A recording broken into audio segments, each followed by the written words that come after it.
नमस्कार, मैं मीरा मौर्य अपने YouTube चैनल पे आप सबका स्वागत करती हूँ। दोस्तों, आज आप लोगों को एक ऐसे रानी की कहानी सुनाने जा रही हूँ, जिसने अकबर की सेना को कई बार पराजित किया। और महिलाओं के लिए एक नई मिसाल कायम की। इसके बावजूद इतिहास में उसको वह स्थान नहीं मिला, जिसकी वह हकदार थी। जी हाँ, आज मैं बात कर रही हूँ रानी दुर्गावती की, गोंडवाना राज्य की रानी दुर्गावती की। सबसे पहले अगर रानी के बचपन की बात करें तो रानी दुर्गावती जो थी वो कालिंजर के राजा कीर्ति सिंह की बेटी थी और रानी का जन्म माना जाता है कि 5 अक्टूबर 1524 ईस्वी के आसपास हुआ था और उस दिन दुर्गा अष्टमी थी, इसीलिए उनका नाम दुर्गावती रखा गया। रानी दुर्गावती बचपन से ही बहुत प्रतिभाशाली थी, बहुत बहादुर थी और वो बहुत कम उम्र में ही तलवारबाजी, तलवार चलाना, धनुर्विद्या और घुड़सवारी में माहिर हो गई थी। साथ ही साथ अपने पिता के साथ राजनीतिक कार्यों में भी देखभाल करती थी, उसमें भाग लेती थी, इसलिए उनको राजनीति का भी काफी ज्ञान हो गया था। रानी दुर्गावती का विवाह गोंडवाना के राजा संग्राम सिंह के बेटे दलपत शाह के साथ हुआ,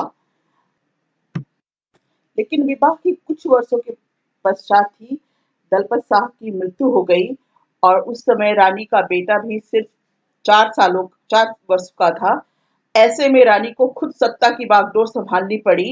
रानी ने लोगों को ध्यान में रखते हुए, उनकी आवश्यकताओं को ध्यान में रखते हुए शासन किया और हर जगह तालाब, बावड़ियां, मंदिर, धर्मशालाएं बनाई, व्यापार के लिए उचित व्यवस्था किया और इस तरह से गोंडवाना राज्य एक बहुत ही संपन्न राज्य बन गया था। उसके पास काफी चीजें ऐसी थी, ऐसे धन थे, रिसोर्सेस थे जो कि आसपास के राज्य लेना चाहते थे। ऐसे में उनको लगता था कि रानी एक कमजोर शासिका है और हम आसानी से उस पर हमला करके उसके राज्य को हड़प सकते हैं। रानी के राज्य पे हमलों की सबसे पहले शुरुआत मालवा के शासक बाज बहादुर ने की।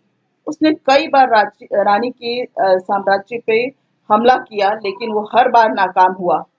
रानी की प्रभावशीलता को देखते हुए, बढ़ती हुई प्रभावशीलता को देखकर जो मुगल शासक अकबर था, उसने भी सोचा कि क्यों ना इसके राज्य को मुगल साम्राज्य में मिलाया जाए और इसके लिए उन्होंने सबसे पहले इस तरह का एक पत्र भेजा कि जो जिसमें रानी का जो सबसे प्रिय हाथी सरमन था और जो उनका विश्वास पात्र वजीर आधार सिंह था, उसको भेंट के स्वरूप में अपने पास भेजने को कहा। रानी को ये बहुत नागवार गुजरा और रानी ने यह मांग ठुकरा दी। इस पर अकबर को काफी क्रोध आया और उन्होंने अपने रिश्तेदार आसफ खां के नेतृत्व में रानी के साम्राज्य पर हमला करने के लिए भेज दिया। रानी हालांकि तैयार नहीं थी, लेकिन उन्होंने डटकर मुकाबला किया और आसफ खां पराजित हुआ। अगली बार आसफ खां पूरी दुगनी तैयारी से और दुगनी सेना लेकर के फिर से रानी के राज्य पर हमला बोला। रानी के पास बहुत ज्यादा सैनिक नहीं थे और तैयारी के लिए बहुत समय भी नहीं मिला था, लेकिन इसके बावजूद रानी ने हिम्मत से काम लिया और जबलपुर के पास नरई नाले के किनारे मोर्चा लगाया तथा स्वयं पुरुष वेश में जो युद्ध था उसका नेतृत्व किया। और इस युद्ध में माना जाता है कि मुगल सेना के 3000 से ज्यादा सैनिक मारे गए थे। हालांकि रानी की सेना को भी बहुत बड़ी क्षति पहुंची थी। इसके बाद अगले दिन फिर से युद्ध शुरू हो गया और वो दिन था 24 जून 1564 का। मुगल सेना ने जैसे ही हमला किया, रानी का उस दिन बेटा नारायण भी उनके साथ युद्ध कर रहा था और रानी ने उसको सुरक्षित स्थान पर भेज दिया और उसके बाद स्वयं आगे आई और तभी रानी को एक तीर उनके बाजू में लगी, जिससे वो निकालकर फेंक दी। फिर रानी को अगली तीर उनके आंख में लगी। रानी ने उस तीर को भी निकाल के बाहर फेंका, लेकिन उसकी नोक आंख पे ही रह गई। रानी संभल पाती उससे पहले ही एक तीसरी तीर उनके गर्दन में आकर के लग गई।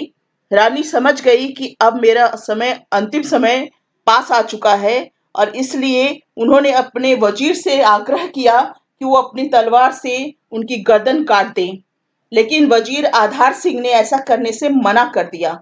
इस पर रानी ने अपनी कटार निकाली और खुद अपनी छाती में घोंप करके आत्म बलिदान दिया। वो नहीं चाहती थी कि जीते जी वो मुगलों के हाथ लगे। दोस्तों, ये कहानी हमें बताती है कि खासकर महिलाओं के लिए कि नेतृत्व की क्षमता और निर्णय की क्षमता होना बहुत जरूरी है। अगर हमारे अंदर निर्णय लेने की क्षमता होगी तो हम सही समय पे सही निर्णय ले पाएंगे। दूसरी बात कि अगर हम खुद को स्किल्ड करेंगे, अगर हम पहले से तैयार रहेंगे, अगर रानी दुर्गावती पहले से उनको तलवारबाजी, घुड़सवारी और युद्ध कला नहीं आती तो उनको ऐसे युद्ध जीतना उनके लिए आसान नहीं हो पाता। साथ ही साथ एक लीडरशिप क्वालिटी भी बहुत जरूरी है। लीडरशिप क्वालिटी के लिए जरूरी है कि हम अपनी आवश्यकताओं के साथ साथ जो समाज और देश की आवश्यकता है उसको भी समझें। तो मुझे विश्वास है कि इतिहास की इस वीरांगना की कहानी आपको पसंद आएगी। और आप अगर पसंद आए तो इस वीडियो को लाइक, शेयर और सब्सक्राइब करिए। Thank you so much for watching. Thank you.